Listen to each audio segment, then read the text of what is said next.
Sí, en realidad quise preguntar un poco para ver cuál era la opinión general.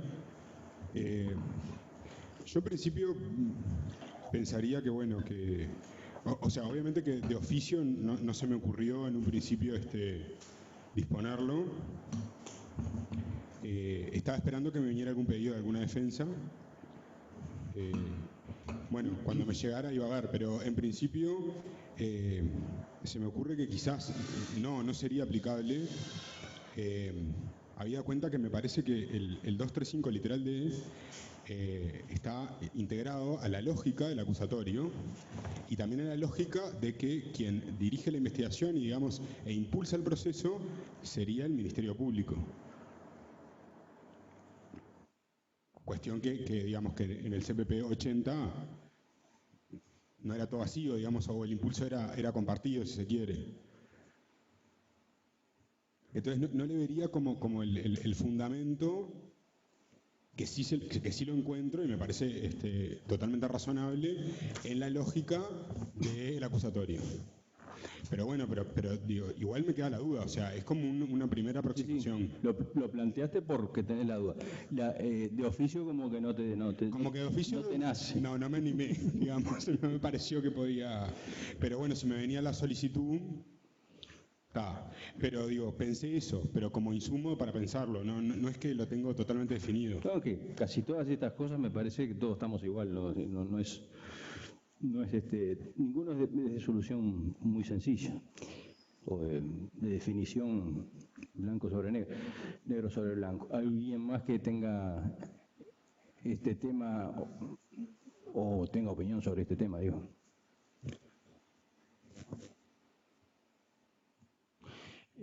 Habrán sentido, digo yo, que los abogados, si es que todavía no se les dio, a los de Código Viejo, habrán sentido que hay defensores que ya están armando sus escritos para pedir excarcelaciones basados en las nuevas reglas, ¿no? ¿Sí? Va a llegar, nos va a llegar a nosotros inexorablemente en segunda instancia y a los de Código Viejo antes. Lo hemos hablado con Graciela y bueno, no queremos todavía precipitarnos a ninguna conclusión. Entonces estos temas, o los temas grandes, yo me tomé el atrevimiento de recabar opinión de amigos que hemos hecho en estos últimos tiempos, como Binder, como Arellano y como los rosarinos, para tener un panorama, y curiosamente tampoco en general no hay una misma respuesta en casi nada, o sea que como que en todos los temas me parece que vamos a ir teniendo que hacer camino medio como que creativamente, yo qué sé, o solos, pero es decir, la cuestión, digamos, de la convivencia de los dos regímenes se resuelve de un lado, o sea, las posibilidades son dos regímenes incompatibles. El régimen de la prisión preventiva anterior viola los estándares internacionales de derechos humanos, etcétera, etcétera. Por lo tanto, ahora incluso con un régimen nacional de derecho interno que reconoce, que se ajusta a esos estándares, no puede convivir y hay que hacer algo al respecto. Esa es una posición. Dentro de esa posición, ¿qué es lo que hay que hacer al respecto? Porque, digamos, si uno lo tabula o lo baja así, digamos, en bruto, a escarcelar ya a todo el mundo que no haya sido privado de libertad por una razón cautelar. Creo que nadie se lo está planteando en esos términos, pero la defensa va a plantear eso, ¿no? La defensa van a plantear eso. Ni siquiera de repente por el tema de los 2 años, simplemente porque se está preso por una situación, digamos, de delito inescarcelable y no hay ninguna razón cautelar, en fin, corresponde el cese. Vamos a tener ese tema planteado. La otra posición frente a eso es, bueno, son en realidad regímenes de prisión preventiva de sistemas diferentes. Por lo tanto, no es tan sencillo y es una cuestión de estándar, es decir, los que sostienen esto no es posible trasladar al viejo régimen las reglas del nuevo solamente porque sean mejores, porque además en el viejo hay compensaciones para la prisión preventiva, la libertad condicional, que en el nuevo no está. O sea que tiene una complejidad, hay una mirada que dice, no, esto tiene una complejidad que no es como para resolverlo así, digamos, claramente. Pero digo, esas dos posiciones están planteadas entre esas personas que les mencioné, consultadas. O sea que gente con autoridad y con experiencia en los procesos de reforma lo ven con tienen distinta perspectiva. Entonces, nosotros tendremos que ver en su momento. No nos animamos a más que decirles eso. No sé si quieren profundizar con esto. Sé que había preocupación de algunos colegas quizás no estén acá ahora, por lo que se viene en ese sentido. Y bueno, en síntesis, una posición es intolerable el sistema anterior, hay que hacer algo, hay que dinamitarlo de a poquito o de golpe. Y otra posición que no, dice, bueno, el sistema anterior está vigente y tiene, digamos, su compensación y forma parte de los estándares de un sistema que juega diferente y la prisión preventiva se llama igual, pero en realidad tiene cosas que el nuevo sistema no tiene, etcétera, etcétera. O sea que por ahí los del Código Nuevo con esto no tienen ningún drama. Es un tema para la segunda instancia y los para que tienen código viejo. Quizás con el tema de los 2 años, tú quieres decir, capaz que es un planteo muy concreto que de repente exige un poco más de esfuerzo argumentativo, ¿no? Es decir, cómo zafar de esto de 2 años de preventiva, que se puede, incluso uno lo puede utilizar al revés, ¿no? Es decir, como diciendo, bueno, es una pauta, un indicador, ¿no? Como algo que habíamos hablado de la duración razonable de la prisión preventiva, qué sé yo, no sé. No, en la misma línea, es decir, sin soluciones definitivas en absoluto, como una primera mirada, lo que habíamos quizás comentado, mirando el tema de los 2 años, porque después está todo lo otro, es decir, si la prisión preventiva no fue dispuesta con una verdadera finalidad cautelar, ¿qué hacemos? Que todavía está complicadísimo. Con los 2 años, pensando en que el Código Viejo es un sistema, el Código Nuevo es otro sistema, que no se pueden insertar uno en otro a medias, salvo en los institutos donde se previó y que bastantes problemas trae también, como el tema del abreviado, que también hay preguntas justamente por eso, porque se producen desajustes. Quizás los 2 años, en lugar de pensarlo como una excarcelación automática para todo caso y circunstancia, puede ser una pauta que podemos extraer del legislador para considerar cuándo la prisión preventiva se ha extendido demasiado. El legislador pensó en 2 años, pero se ha extendido demasiado, es decir, deja de ser razonable, que más o menos es la pauta que a veces, en algunos casos, se puede haber manejado. Los 2 años siempre van a ser en función, si estamos pensando en Código Viejo, en función de la complejidad del caso, la necesidad de prueba y todo lo que haya pasado en el proceso. En definitiva, quizás podría tomarse como una pauta interpretativa si pensamos que son 2 sistemas independientes. Para los que crean que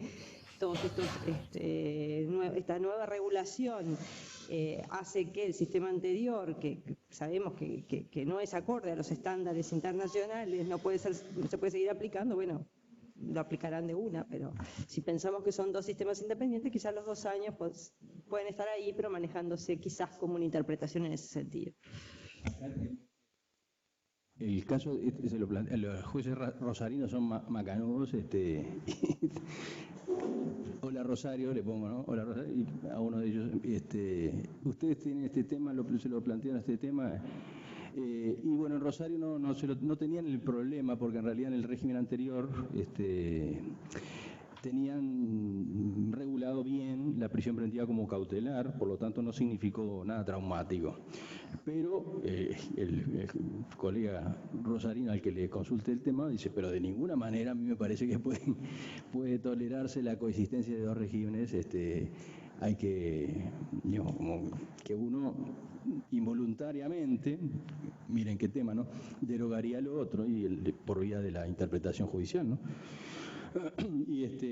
Pero bueno, es una idea, una interpretación. Nosotros digo, los jueces uruguayos, jueces me refiero en sentido más amplio, hemos hecho durante mucho tiempo, hemos construido un discurso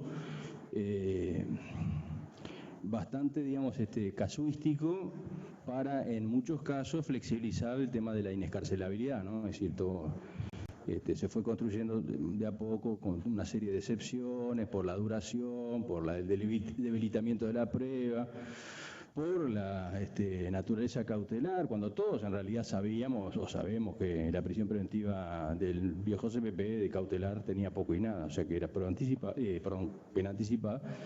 Pero digo, jugamos con eso de alguna manera para aliviar un poco, darle un poco de oxígeno al sistema en caso donde veíamos que la prisión preventiva era innecesaria, aunque tuviera, digamos, una condición de preceptividad a los 2 años, el pronóstico de pena optativa y ese tipo de cosas, como que se fue siempre, de a poco se fue construyendo un discurso que debilitó el tema de la preceptividad de la prisión preventiva a un contextos claros, ¿no?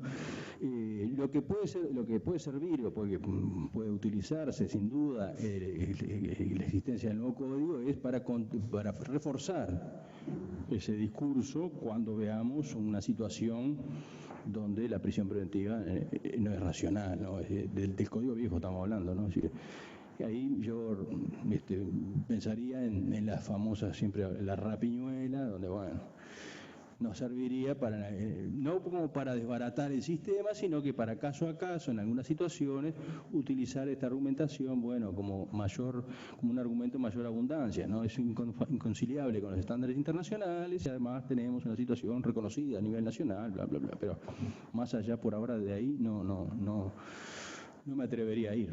No sé si alguien quiere aportar algo más con esto y si no pasamos a otro ítem. Perdón, decía, tenemos gente acá y allá. Sí, perdón. Néstor Valetti, que llegó tarde. ¿Quiere opinar al respecto? El tema de la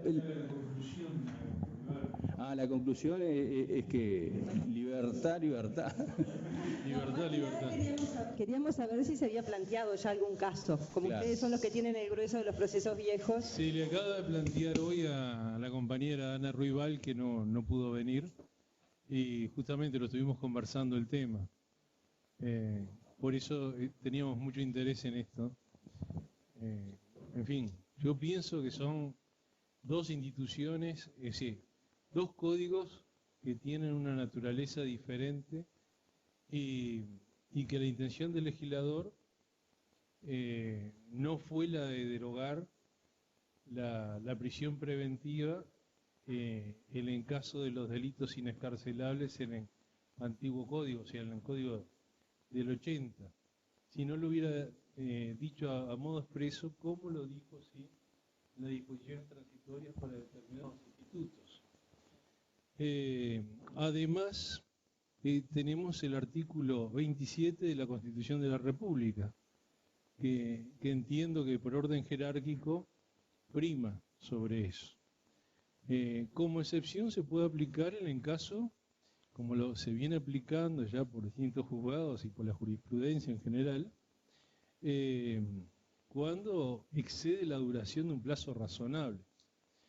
Pero hay que tener en cuenta que en el nuevo código, si bien en muchos casos la persona espera en libertad, o, por ejemplo, en caso de rapiñas especialmente agravadas, pueden tener una prisión preventiva de 3 meses, luego va a estar la acusación, pero si es condenado, esa persona va a cumplir la totalidad de la pena. En cambio, en el antiguo sistema, si nosotros lo liberamos, la pena va a ser ilusoria. O sea, quería decir simplemente esas consideraciones. Y disculpen, pero recién me pude integrar.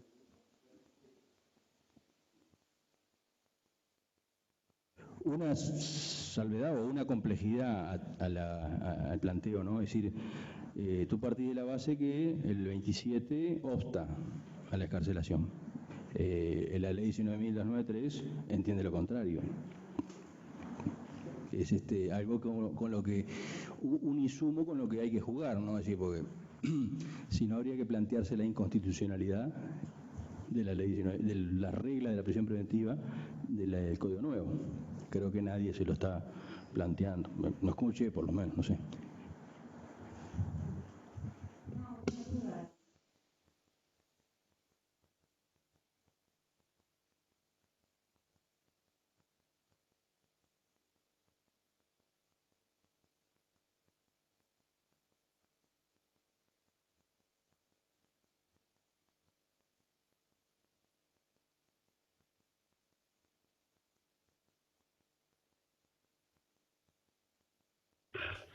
Buenas tardes, perdón, no se escucha desde Canelones. No escuchamos. En Paso de los Toros tampoco.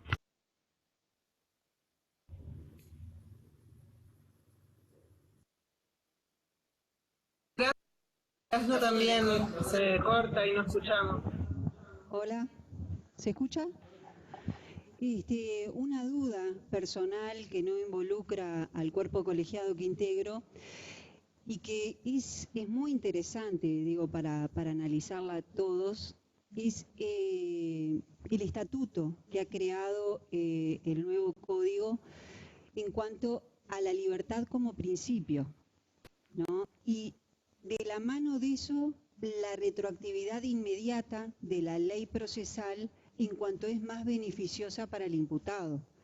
Y entonces ahí se nos da lo que planteaba el doctor, esa incoherencia entre los dos regímenes. Es decir, y entonces estamos en esa disyuntiva de aplicar lo más favorable del Código Nuevo, de repente, por ejemplo, a los 2 años, si se plantea una excarcelación provisional, digo que el artículo, el 235 aparentemente no nos da muchas opciones porque dice cesará, no dice podrá.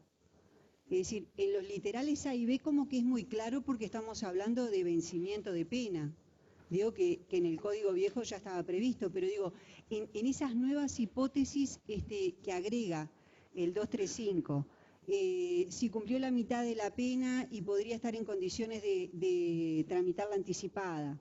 Si cumplió los 2 años, que internacionalmente se considera el plazo razonable. ¿Y cómo empieza el artículo? El cesará. Digo, nos queda, digamos, con un tema interpretativo y en especial ponernos en una posición de si esa situación que es más beneficiosa para el imputado, la aplicamos, pero a la vez no aplicamos la revocación del cese de la condicional. Entonces, obviamente la persona va a quedar, es decir, todos aquellos procesados o en trámite antes del 1 de noviembre van a quedar en una situación extremadamente beneficiosa con respecto a los procesados a partir del nuevo régimen. Pero digo, es toda una interpretación siguiendo los principios generales que no es nada fácil porque son 2 ideologías totalmente diferentes las que informan uno y otro proceso. Pero a la vez, digamos, tenemos ese deber legal de aplicar en forma retroactiva e inmediata la ley procesal más beneficiosa para el imputado, digo. Simplemente se lo planteo como un pequeño aporte, como una duda, digo, decir, gracias. En caso de algo que no hemos manejado, que no sé qué opinarán los fiscales, porque ahí también se va a producir una situación interesante, en la medida que antes del Código Nuevo había diversas opiniones, sobre todo en segunda instancia, sobre la legitimación de los jueces para apartarse, o competencia, del dictamen fiscal cuando el fiscal no se oponía a una excarcelación. hoy con el código nuevo resuelve claramente esa situación. Si el fiscal no se opone, el juez no podría hacer ninguna cuestión. A partir de que también es otra regla nueva,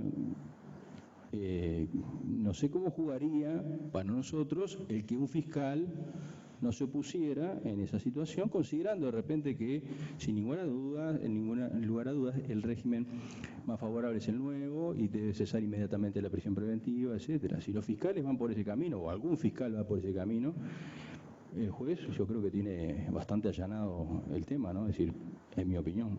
Pero puede haber gente que opine no. Igual, con el código viejo, la prisión preventiva era, como se dice, resorte, se decía mucho, ¿no? Es resorte judicial y no importa que el fiscal esté de acuerdo con la excarcelación, se puede negar. Eso es algo que yo no comparto personalmente, creo que Graciela tampoco, pero existe y es una opinión. Pero digo, es un elemento que realmente se me ocurrió ahora, es decir, los fiscales que pensarán, cómo actuarán en estos casos donde se puede plantear la aplicación retroactiva del nuevo código. A nosotros nos resolvería mucho.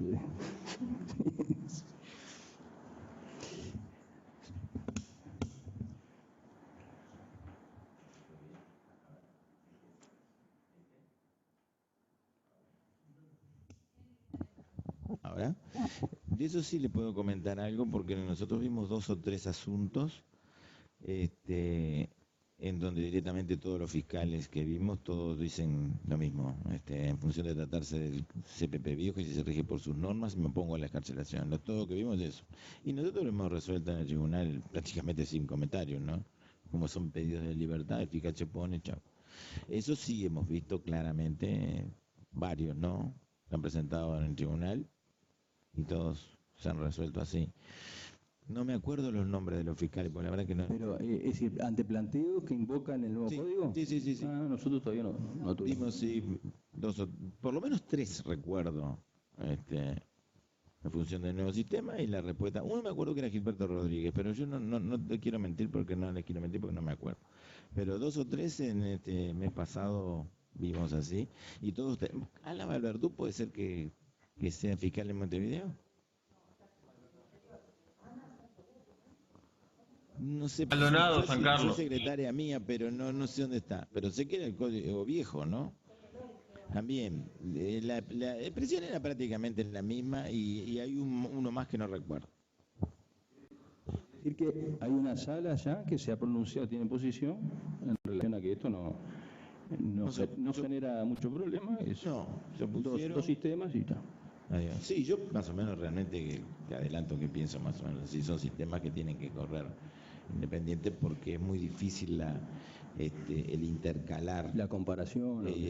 Si es como dice Gabriela, el principio de venida está perfecto en la medida de que no afecte el sistema orgánico general, porque muchas cosas se pueden aplicar. Ahora, si afecta a todo el sistema es un gran problema, que obviamente no es una cosa que digo yo, no, ya viene de Jiménez de Azúa, pero te quiero decir de que es difícil lo que el colega planteaba aquí, imaginarse un intercambio tan fuerte de situaciones como, no me acuerdo si uno fue Valetti,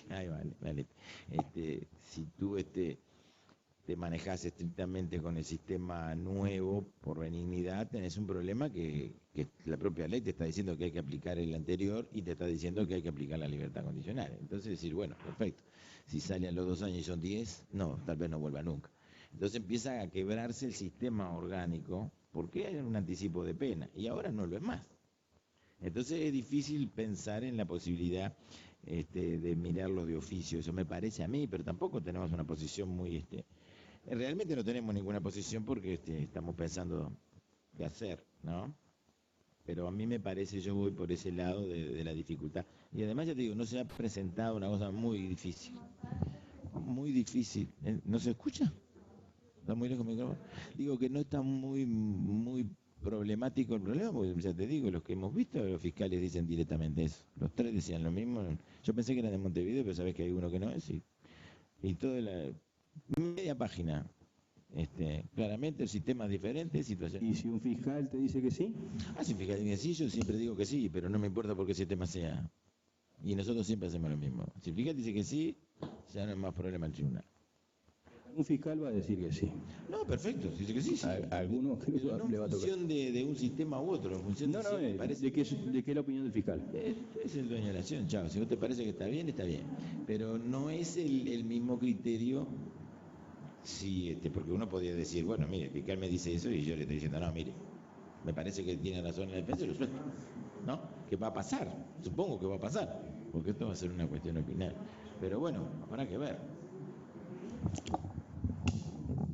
Pero, ¿alguien más de acá? Y si no, del interior. ¿Alguien del interior quiere intervenir con este tema?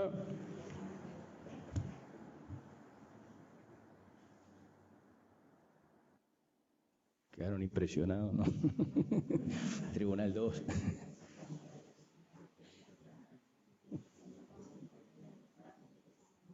No, parece que no. Bueno, pasamos al siguiente.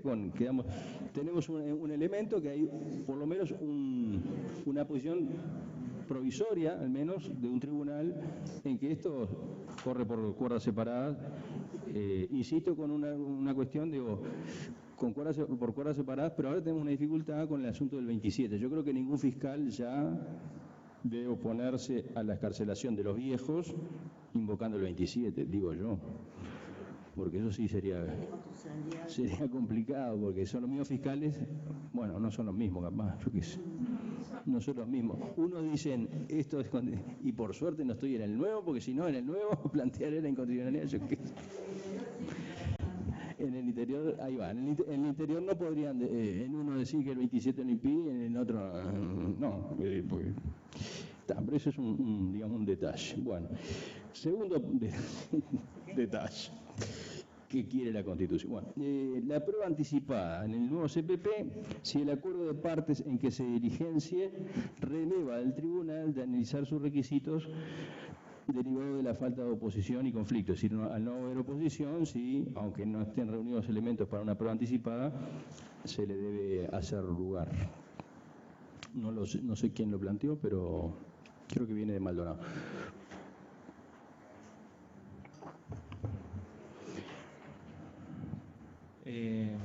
Perdón, sí, lo planteé yo, fue una ocurrencia que pasó derivado de la práctica, básicamente, donde en principio del relato que hacía la Fiscalía cuando solicitó la medida, no parecían reunirse estrictamente todos los requisitos necesarios, era la declaración testimonial, llamémosle, porque en realidad era la víctima, pero no asumió el papel de tal en una situación de conflicto familiar, pero que no era tan claro. La Fiscalía formalizó por lesiones, en particular en ese caso. Pide la declaración de la señora víctima de esta situación y, bueno, no estaba contemplado dentro de las situaciones que eran preceptivas, ¿verdad? Si no, naturalmente esto no generaba ningún planteo. Pero la defensa no se opuso, al revés, pretendía que sí, que declarara, entendió que era mejor. Entonces, lo que se me ocurrió en el instante, debido a que hay que resolver en audiencia, era que el nuevo sistema plantea esta situación de que lo que hay que resolver ahora es el conflicto penal, derivado de las situaciones en las que intervienen directamente la defensa desde un principio, y si la defensa entiende que no hay ningún reparo y que esa prueba o le resulta útil o no tiene ningún reparo en hacer, no veía yo un conflicto planteado o una contradicción efectiva, más allá del derecho a contradecir, que estuviera patente, por lo cual no encontraba algún reparo para hacer. Digo, no había nada grosero tampoco desde el punto de vista de legalidad que a mí me impidiera entrar en algún requisito. O en otro sentido, no había ninguna exigencia legal prohibitiva que yo tuviera que poner de manifiesto. Era más bien una situación ahí, quizá en un gris, ¿no? Como tantas otras. Sin nada más que, no es para opinar sobre esto, es algo que se está planteando, se va a plantear en muchos temas, ¿no? Es decir, el conflicto entre el dispositivo y la legalidad. En varias de las preguntas que están a continuación también se plantea eso, es decir, ¿cuál es la opción correcta? Sí, se puede definir alguna como correcta.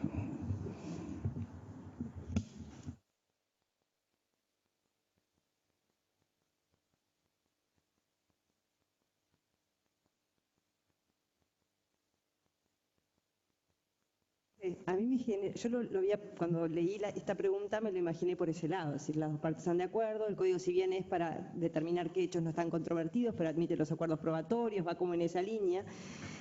Todo parecería indicar que, bueno, ¿para qué voy a impedir la prueba? Pero por otro lado, estoy impidiendo la inmediación del juez de juicio si eso va a juicio. Entonces, me parece que tampoco es como para admitirlo en todo caso y circunstancias sin considerar si es válido o no, porque quien va a resolver no es ese juez que diligenció esa prueba o ante quien se diligenció esa prueba, sino que esa prueba me queda ya en el proceso y no la voy a repetir. Por lo tanto, estoy después impidiendo la inmediación de juez de juicio cuando la audiencia de juicio oral es el acto central del proceso y en función del cual hay que resolver. Entonces, yo creo, en realidad, no sé si estoy, pero esto también, lectura primaria, no sé si estoy tan de acuerdo con la solución, porque por la vía del acuerdo me diligencian toda la prueba antes y después no tengo juicio oral. O sea, tengo un juicio oral donde lo único que hago es traer los audios de Audire, no sé qué haría, nada, se los pasaría al juez para que los vea. Porque ni siquiera habría por qué reproducirlos en audiencia, no hay ninguna norma que lo impida, se puede hacer, pero tampoco parecería tener mucho sentido tener a todo el mundo sentado así escuchando los audios. No sé, no me queda tan claro. Si bien hay que resolver el conflicto, el orden y la formalidad de los juicios está dado por ley y la audiencia de juicio oral me parece que es el acto central que tenemos que cuidar y no desvirtuar. Y me da miedo que por esta vía terminemos en el juicio oral fallando nuevamente. A mí me da mucho miedo, siempre lo digo, pero la experiencia CGP me da mucho miedo, porque la experiencia CGP fue de un proceso por audiencias donde todos nos encargamos de sacarle toda la oralidad por todos lados. Entonces, que no hagamos lo mismo con este nuevo sistema, transformando cosas que se tienen que hacer en determinado momento en otro, que ya la tengo y después la incorporo. No sé. Si no había riesgo, si esa persona no se iba a perder, es decir, no había ningún motivo para adelantar esa prueba, pero parecería, no sé.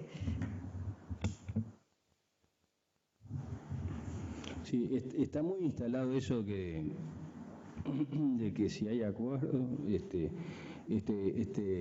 nuevo proceso reconoce una serie de instancias de acuerdo que se imponen incluso hasta al mínimo de la pena.